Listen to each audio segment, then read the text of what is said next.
Hi friends, സാപ്പിഡിയ മലയാളത്തിൻ്റെ ഏറ്റവും പുതിയൊരു വീഡിയോയിലേക്ക് എല്ലാവർക്കും സ്വാഗതം. ഇന്നത്തെ വീഡിയോ OTT അപ്ഡേറ്റുകളാണ്. അതായത് ഏപ്രിൽ മാസം 22-ാം തീയതി മുതൽ 28-ാം തീയതി വരെ റിലീസ് ചെയ്തിരിക്കുന്ന സിനിമകളും സീരീസുകളും ഏതൊക്കെയെന്നുള്ളതാണ്. അതായത് കഴിഞ്ഞ ആഴ്ചത്തെ റിലീസുകൾ, ഇന്ന് വരെയുള്ള റിലീസുകളാണ് ഏതൊക്കെയെന്നുള്ളതാണ് ഇന്നത്തെ വീഡിയോ നമ്മൾ നോക്കാൻ പോകുന്നത്. മൊത്തം 27ഓളം റിലീസുകളാണ് കഴിഞ്ഞ ആഴ്ചയിൽ ഉണ്ടായിരുന്നുള്ളത്. അതിൽ പ്രധാനപ്പെട്ട റിലീസുകളാണ് ഞാൻ ഈ ഒരു വീഡിയോയിലൂടെ നിങ്ങൾക്ക് മുന്നിലേക്ക് എത്തിക്കാൻ ശ്രമിക്കുന്നത്. 27 റിലീസുകൾ ഉണ്ടെങ്കിലും മലയാളം ഒരു സിനിമ പോലും വന്നിട്ടില്ല എന്നുള്ള ഒരു സങ്കടകരമായ കാര്യമാണ്. പലരും കാത്തിരിക്കുന്ന ഒരുപാട് സിനിമകളുണ്ട്, പക്ഷേ അതൊന്നും വന്നിട്ടില്ല. പ്രതീക്ഷയോടുകൂടി കാത്തിരുന്ന സിനിമകളൊന്നും വന്നിട്ടില്ല എന്നുള്ളതാണ്. തമിഴിൽ നിന്നും തെലുങ്കിൽ നിന്നും ഹിന്ദിയിൽ നിന്നുമൊക്കെയാണ് കൂടുതൽ സിനിമകൾ വന്നിട്ടുള്ളത്. ഏതൊക്കെ സിനിമകളാണ് നോക്കാം നമുക്ക്.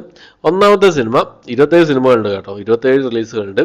അതിൽ ഒന്നാമത്തെ സിനിമ മങ്കിമ എന്ന് പറഞ്ഞൊരു ഇംഗ്ലീഷ് മൂവിയാണ്. ദേവ് പട്ടേൽ പ്രധാന വേഷം കൈകാര്യം ചെയ്ത് അദ്ദേഹം തന്നെ സംവിധാനം ചെയ്ത സിനിമയായിരുന്നു. ഒരു ആക്ഷൻ ത്രില്ലർ മൂവിയാണ്. ആമസോൺ പ്രൈമിലാണ് ഈ സിനിമ റിലീസ് ചെയ്തിട്ടുള്ളത്. അടുത്തത് ഒരു ഹൊറർ ത്രില്ലർ ഭാഗത്തിൽപ്പെടുന്ന സിനിമയാണ്. ഔട്ട് ഓഫ് ഡാർക്ക്നെസ് എന്നാണ് സിനിമയുടെ പേര് വരുന്നത്. ഇംഗ്ലീഷ് മൂവിയാണ്. ആമസോൺ പ്രൈമിലാണ് ഈ സിനിമ റിലീസ് ചെയ്തിട്ടുള്ളത്. അടുത്തൊരു കോമഡി ഡ്രാമ വിഭാഗത്തിൽപ്പെടുന്ന ഒരു കന്നഡ മൂവിയാണ്. രാവികെ പ്രസംഗ എന്നാണ് സിനിമയുടെ പേര് വരുന്നത്. ആമസോൺ പ്രൈമിലാണ് ഈ സിനിമ റിലീസ് ചെയ്തിട്ടുള്ളത്. അടുത്തൊരു തമിഴ് ത്രില്ലർ മൂവിയാണ്. വെപ്പം കുളിർ മഴ എന്നാണ് സിനിമയുടെ പേര് വരുന്നത്. ആഹാ തമിഴ് വഴിയാണ് ഈ ഒരു സിനിമ റിലീസ് ചെയ്തിട്ടുള്ളത്. അടുത്തൊരു ഡ്രാമ റൊമാൻറ്റിക് വിഭാഗത്തിൽപ്പെടുന്ന ഒരു ഹിന്ദി മൂവിയാണ്. യാരിയാൻ 2 എന്നാണ് സിനിമയുടെ പേര് വരുന്നത്. മലയാള സിനിമയായിരുന്ന ബാംഗ്ലൂർ ഡേയ്സിന്റെ റീമേക്ക് ആയിരുന്നു ഈ ഒരു സിനിമ. ഈ സിനിമ ഹിന്ദി ഭാഷയിൽ ജിയോ സിനിമ വഴിയാണ് റിലീസ് ചെയ്തിട്ടുള്ളത്. അടുത്തൊരു ഇന്തോനേഷ്യൻ ഹൊറർ ത്രില്ലർ വിഭാഗത്തിൽപ്പെടുന്ന സിനിമയാണ്. സിക്സ നെരാക്ക എന്നാണ് സിനിമയുടെ പേര് വരുന്നത്. നെറ്റ്ഫ്ലിക്സ് വഴിയാണ് ഈ ഒരു സിനിമ ഇന്തോനേഷ്യൻ ഭാഷയിൽ റിലീസ് ചെയ്തിട്ടുള്ളത്.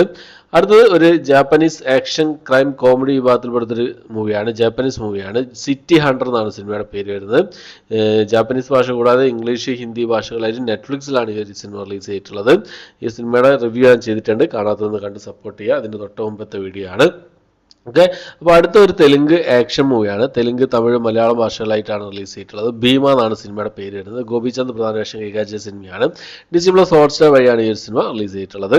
അടുത്തത് ഒരു സീരീസ് ആണ്. ഒരു drama, mystery, science fiction, fantasy വിഭാഗത്തിൽപ്പെടുന്ന ഒരു ഇംഗ്ലീഷ് സീരീസ് ആണ്. DC-യുടെ സീരീസ് ആണ്. ഡെഡ് ബോയ് ഡിറ്റക്റ്റീവ്സ് എന്നാണ് സീരീസിന്റെ പേര് വരുന്നത്. നെറ്റ്ഫ്ലിക്സ് വഴി ഈ ഒരു സീരീസ് ഇംഗ്ലീഷ്, ഹിന്ദി ഭാഷകളായിട്ട് റിലീസ് ചെയ്തിട്ടുണ്ട്. അടുത്തൊരു ഹിന്ദി സീരീസ് ആണ്. ദിൽ ദോസ്തി ദിലേമ എന്നാണ് സീരീസിന്റെ പേര് വരുന്നത്. ഒരു കോമഡി ഡ്രാമ വിഭാഗത്തിൽപ്പെടുന്ന സീരീസ് ആണ്. ഹിന്ദി ഭാഷ കൂടാതെ തമിഴ്, തെലുങ്ക്, മലയാളം, കന്നഡ ഭാഷകളായിട്ട് ആമസോൺ പ്രൈമിലാണ് ഈ സിനിമ റിലീസ് ചെയ്തിട്ടുള്ളത്. അടുത്തത് ഒരു സീരീസ് ആണ്, ഒരു ഹിന്ദി സീരീസ് ആണ്. രനീതി ബാലാക്കോട്ട് ബിയോണ്ട് എന്നാണ് സീരീസിന്റെ പേര് വരുന്നത്. ഒരു ആക്ഷൻ അഡ്വഞ്ചർ ഡ്രാമ വാർ വിഭാഗത്തിൽപ്പെടുന്ന സീരീസ് ആണ്. ജിയോ സിനിമ വഴിയാണ് ഈ ഒരു സീരീസ് റിലീസ് ചെയ്തിട്ടുള്ളത്. ഹിന്ദി, തമിഴ്, തെലുങ്ക്, കന്നഡ ഭാഷകളായിട്ട്, ബംഗാളി, മറാത്തി ഭാഷകളായിട്ട് ഈ ഒരു സീരീസ് റിലീസ് ചെയ്തിട്ടുള്ളത്. അടുത്തൊരു ഇംഗ്ലീഷ് സീരീസ് ആണ്. ഒരു ഡ്രാമ, മിസ്റ്ററി, ഹൊറർ വിഭാഗത്തിൽപ്പെടുന്ന സീരീസ് ആണ്. ദ സ്കാർ എന്ന് പറഞ്ഞ സീരീസ്. ഈ സീരീസിന്റെ 2ാമത്തെ സീസണാണ്. ആമസോൺ പ്രൈമിലാണ് ഈ ഒരു സീരീസ് റിലീസ് ചെയ്തിട്ടുള്ളത്. അടുത്തത് ഒരു ആക്ഷൻ ത്രില്ലർ വിഭാഗത്തിൽപ്പെടുന്ന സ്പാനിഷ് മൂവിയാണ്. സായൻ ലാ കസാഡോറ എന്നാണ് സിനിമയുടെ പേര് വരുന്നത്. സ്പാനിഷ് ഭാഷ കൂടാതെ ഇംഗ്ലീഷ്, ഹിന്ദി ഭാഷകളായിട്ട് ആമസോൺ പ്രൈമിലാണ് ഈ സിനിമ റിലീസ് ചെയ്തിട്ടുള്ളത്. അടുത്തൊരു ആക്ഷൻ ത്രില്ലർ വിഭാഗത്തിൽപ്പെടുന്ന ഒരു ഇംഗ്ലീഷ് മൂവിയാണ്. ദ ബീ കീപ്പർ എന്നാണ് സിനിമയുടെ പേര് വരുന്നത്. ജേസൺ സ്റ്റാഥം പ്രധാന വേഷം കൈകാര്യം ചെയ്ത സിനിമയാണ്. സിനിമ ഇംഗ്ലീഷ് ഭാഷ കൂടാതെ തമിഴ്, തെലുങ്ക്, ഹിന്ദി ഭാഷകളായിട്ട് ലയൺസ്ഗേറ്റ് OTT പ്ലാറ്റ്ഫോം വഴിയാണ് റിലീസ് ചെയ്തിട്ടുള്ളത്. അടുത്തൊരു ഹിന്ദി മൂവിയാണ്. ഒരു ആക്ഷൻ അഡ്വഞ്ചർ ത്രില്ലർ വിഭാഗത്തിൽപ്പെടുന്ന ഒരു ഹിന്ദി മൂവിയാണ്. യോദ്ധ എന്നാണ് സിനിമയുടെ പേര് വരുന്നത്. ആമസോൺ പ്രൈമിലാണ് ഈ സിനിമ റിലീസ് ചെയ്തിട്ടുള്ളത്. അടുത്തൊരു ഡ്രാമ വിഭാഗത്തിൽപ്പെടുന്ന സീരീസ് ആണ്. ഒരു കൊറിയൻ സീരീസ് ആണ്. ഗുഡ് ബൈ എർത്ത് എന്നാണ് സീരീസിന്റെ പേര് വരുന്നത്. കൊറിയൻ ഭാഷ കൂടാതെ ഇംഗ്ലീഷ് ഭാഷയിലും ഈ ഒരു സീരീസ് റിലീസ് ചെയ്തിട്ടുണ്ട്. നെറ്റ്ഫ്ലിക്സിലാണ് ഈ സീരീസ് റിലീസ് ചെയ്തിട്ടുള്ളത്. അടുത്തൊരു കോമഡി ക്രൈം ത്രില്ലർ വിഭാഗത്തിൽപ്പെടുന്ന തെലുങ്ക് മൂവിയാണ്. ടില്ലു സ്ക്വയർ എന്നാണ് സിനിമയുടെ പേര് വരുന്നത്. അനുഭവ പരമേശ്വരനും സിദ്ധുവൊക്കെ പ്രധാന വേഷം കൈകാര്യം ചെയ്ത സിനിമയായിരുന്നു. തെലുങ്ക് ഭാഷ കൂടാതെ തമിഴ്, മലയാളം, കന്നഡ, ഹിന്ദി ഭാഷകളായിട്ട് നെറ്റ്ഫ്ലിക്സിലാണ് ഈ സിനിമ റിലീസ് ചെയ്തിട്ടുള്ളത്. തിയേറ്ററിൽ നല്ലൊരു വിജയം കരസ്ഥമാക്കിയ സിനിമയാണ്. അടുത്തൊരു ഗുജറാത്തി മൂവിയാണ്. വാഷ് എന്നാണ് സിനിമയുടെ പേര് വരുന്നത്. ഒരു ഹൊറർ ത്രില്ലർ വിഭാഗത്തിൽപ്പെടുന്ന സിനിമയാണ്. പിന്നെ ഈ സിനിമയുടെ റീമേക്ക് ആയിരുന്നു പിന്നെ ഷെയ്ത്താൻ എന്ന് പറഞ്ഞ ഹിന്ദി മൂവി. ഷെയ്ത്താൻ അടുത്ത ആഴ്ച വരാൻ പോകുന്നുണ്ട്. അതുകൊണ്ടാണ് ഇപ്പോൾ ഈ ഒരു സിനിമ OTT റിലീസ് ചെയ്യുന്നത്. ഷെമാരൂമി OTT പ്ലാറ്റ്ഫോം വഴി ഗുജറാത്തി ഭാഷയിൽ മാത്രമായിട്ടാണ് ഈ ഒരു സിനിമ ഓൾറെഡി റിലീസ് ചെയ്തിട്ടുള്ളത്. ഓക്കെ, അപ്പോൾ അടുത്തൊരു തെലുങ്ക് മൂവിയാണ്. നമ്മുടെ വിജയ് ദേവരകൊണ്ടയും മൃണാൽ താക്കൂറൊക്കെ പ്രധാന വേഷം കൈകാര്യം ചെയ്ത റൊമാൻറ്റിക് ആക്ഷൻ കോമഡി ഡ്രാമ വിഭാഗത്തിൽപ്പെട്ട സിനിമയായിരുന്നു ഫാമിലി സ്റ്റാർ എന്ന് പറഞ്ഞ സിനിമ. ഈ ഒരു സിനിമ തെലുങ്ക് ഭാഷ കൂടാതെ തമിഴ് ഭാഷയിലും റിലീസ് ചെയ്തിട്ടുണ്ട്. തെലുങ്ക്, തമിഴ് ഭാഷകളായിട്ടാണ് ഈ ആമസോൺ പ്രൈമിൽ ഈ ഒരു സിനിമ റിലീസ് ചെയ്തിട്ടുള്ളത്. അടുത്തൊരു കോമഡി ഡ്രാമ വിഭാഗത്തിൽപ്പെടുന്ന ഹിന്ദി മൂവിയാണ്. ലാപ്പറ്റ ലേഡീസ് എന്നാണ് സിനിമയുടെ പേര് വരുന്നത്. ഹിന്ദി ഭാഷയിൽ ഈ ഒരു സിനിമ നെറ്റ്ഫ്ലിക്സിൽ റിലീസ് ചെയ്തിട്ടുണ്ട്. ഹിന്ദി ഭാഷ മാത്രമേ അവൈലബിൾ ആയിട്ടുള്ളൂ. അടുത്ത ഒരു ആക്ഷൻ ത്രില്ലർ വിഭാഗത്തിൽപ്പെടുന്ന ഒരു ഹിന്ദി മൂവിയാണ് ക്രാക്ക് ജീതേഗാ തോ ജിയേഗ എന്നാണ് സിനിമയുടെ പേര് വരുന്നത്. വിദ്യുത് ജാമാലൊക്കെ പ്രധാന വേഷം കൈകാര്യം ചെയ്ത ആക്ഷൻ ത്രില്ലർ വിഭാഗത്തിൽപ്പെടുന്ന സിനിമയാണ്. ഈ ഒരു സിനിമ ഹിന്ദി ഭാഷയിൽ ഡിസ്നി പ്ലസ് ഹോട്ട്സ്റ്റാർ വഴി റിലീസ് ചെയ്തിട്ടുണ്ട്. അടുത്ത ഒരു ആക്ഷൻ ഡ്രാമ ത്രില്ലർ വിഭാഗത്തിൽപ്പെടുന്ന ഒരു ഹിന്ദി മൂവിയാണ് ഡാങ്കെ എന്നാണ് ഈ ഒരു സിനിമയുടെ പേര് വരുന്നത്. തമിഴ് സിനിമയായിരുന്ന പോർ എന്ന് പറഞ്ഞ സിനിമയുടെ റീമേക്കാണ് ഈ ഒരു സിനിമ. ഹിന്ദി ഭാഷയിൽ നെറ്റ്ഫ്ലിക്സിലാണ് ഈ ഒരു സിനിമ റിലീസ് ചെയ്തിട്ടുള്ളത്. അടുത്തൊരു ആക്ഷൻ ഡ്രാമ റൊമാൻറ്റിക് വിഭാഗത്തിൽപ്പെടുന്ന ഒരു കന്നഡ മൂവിയാണ് യുവ എന്നാണ് സിനിമയുടെ പേര് വരുന്നത്. ആമസോൺ പ്രൈമിൽ ഈ ഒരു സിനിമ ഇതിന് മുമ്പേ തന്നെ റെന്റ് ഓപ്ഷനിൽ വന്നിരുന്നു. ഇപ്പോൾ റെന്റ് ഓപ്ഷൻ എടുത്തു മാറ്റി നോർമൽ സബ്സ്ക്രൈബേഴ്സിന് കാണുന്ന രീതിയിലേക്ക് മാറ്റിയിട്ടുണ്ട്. അടുത്തത് ഒരു ആക്ഷൻ ത്രില്ലർ വിഭാഗത്തിൽപ്പെടുന്ന ഒരു തമിഴ് മൂവിയാണ് ഇടി മിന്നൽ കാതൽ എന്നാണ് സിനിമയുടെ പേര് വരുന്നത്. ആഹാ തമിഴ് വഴിയാണ് ഈ ഒരു സിനിമ റിലീസ് ചെയ്തിട്ടുള്ളത്.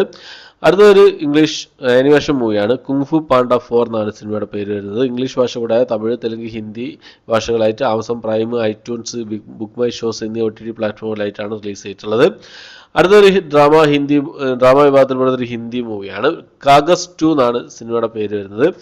ഒരു കോഡ് റൂം ഡ്രാമയാണ്. അപ്പോൾ ഈ ഒരു സിനിമ ആമസോൺ പ്രൈമിലാണ് ഇപ്പോൾ ഓൾറെഡി റിലീസ് ചെയ്തിട്ടുള്ളത്. അടുത്തത് ഇന്ന് റിലീസ് ചെയ്ത സിനിമയാണ്. ഇന്ന് 28-ാം തീയതിയാണ്. ഇന്ന് റിലീസ് ചെയ്ത സിനിമയാണ് ഡിയർ എന്നാണ് സിനിമയുടെ പേര് വരുന്നത്. ഒരു റൊമാൻറ്റിക് കോമഡി വിഭാഗത്തിൽപ്പെട്ട തമിഴ് മൂവിയാണ്. GV പ്രകാശ് കുമാർ, ഐശ്വര്യ രാജേഷ് ഒക്കെ പ്രധാന വേഷം കൈകാര്യം ചെയ്ത സിനിമയായിരുന്നു. ഈ സിനിമ തിയേറ്ററിൽ വലിയൊരു വിജയം കരസ്ഥമാക്കാൻ സാധിച്ചില്ല. തിയേറ്റർ റിലീസ് ചെയ്ത് 20 ദിവസത്തിനുള്ളിൽ തന്നെ ഈ സിനിമ റിലീസ് ചെയ്തിട്ടുണ്ട്. തമിഴ് ഭാഷ കൂടാതെ തെലുങ്ക്, മലയാളം, കന്നഡ, ഹിന്ദി ഭാഷകളായിട്ട് നെറ്റ്ഫ്ലിക്സിലാണ് ഈ സിനിമ റിലീസ് ചെയ്തിട്ടുള്ളത്. ഓക്കെ, അപ്പോൾ ഇത്രയും സിനിമകളും സീരീസുകളാണ് ഈ ഒരാഴ്ച, അതായത് ഏപ്രിൽ മാസം 22-ാം തീയതി മുതൽ 28-ാം തീയതി വരെ റിലീസ് ചെയ്തതായിട്ടുള്ളത്. മൊത്തം 27ഓളം റിലീസുകളാണ് ഈ ഒരാഴ്ച നടന്നിട്ടുള്ളത്. ഓക്കെ, അപ്പോൾ എത്രയാണ് ഈ ഒരു ലിസ്റ്റിലേതൊക്കെ സിനിമകളും സീരീസുകളും നിങ്ങൾ കണ്ടത്, നിങ്ങളുടെ അഭിപ്രായങ്ങൾ എന്തൊക്കെ എന്നുള്ള കാര്യങ്ങളൊക്കെ കമൻറ്റ് ബോക്സിൽ രേഖപ്പെടുത്താൻ ശ്രമിക്കാം. പിന്നെ എന്താ പറയുക, മലയാള സിനിമകളൊന്നും ഇല്ല എന്നുള്ളതാണ്. ഈ കഴിഞ്ഞ ആഴ്ച മലയാള സിനിമകളൊന്നുമില്ല. ഇനി അടുത്ത ആഴ്ച ഇനി വരുന്ന ആഴ്ചകളിൽ മലയാള സിനിമകൾ റിലീസ് ഉണ്ടാകുമെന്ന് പ്രതീക്ഷിക്കാം നമുക്ക്. മഞ്ഞുമൽ ബോയ്സ് ഒക്കെ 5-ാം തീയതിയാണ്, അടുത്ത ഞായറാഴ്ചയാണ് മഞ്ഞുമൽ ബോയ്സ് വരുന്നത്. അതിനു മുമ്പേ വേറെ സിനിമകൾ നമുക്ക് പ്രതീക്ഷിക്കാവുന്നതാണ്. ഓക്കെ, അപ്പോൾ എൻ്റെ വീഡിയോ ഇഷ്ടപ്പെട്ടെങ്കിൽ ലൈക്ക് ചെയ്യാനും ഷെയർ ചെയ്യാനും സബ്സ്ക്രൈബ് ചെയ്യാനും മറക്കാതിരിക്കാം. വീഡിയോ കണ്ട് ഷെയർ ചെയ്ത് ലൈക്ക് ചെയ്ത് സപ്പോർട്ട് ചെയ്യുന്ന പ്രതീക്ഷിക്കുന്നു. സീരീസുകളുടെയും സിനിമകളുടെയും ഒക്കെ റിവ്യൂസ് കാര്യങ്ങളൊക്കെ ചെയ്യാറുണ്ട്. എല്ലാവരും കണ്ട് സപ്പോർട്ട് ചെയ്യുന്ന പ്രതീക്ഷിക്കുന്നു. പുതിയൊരു വീഡിയോ ആയിട്ട് വരുന്നവരേക്കും ബൈ.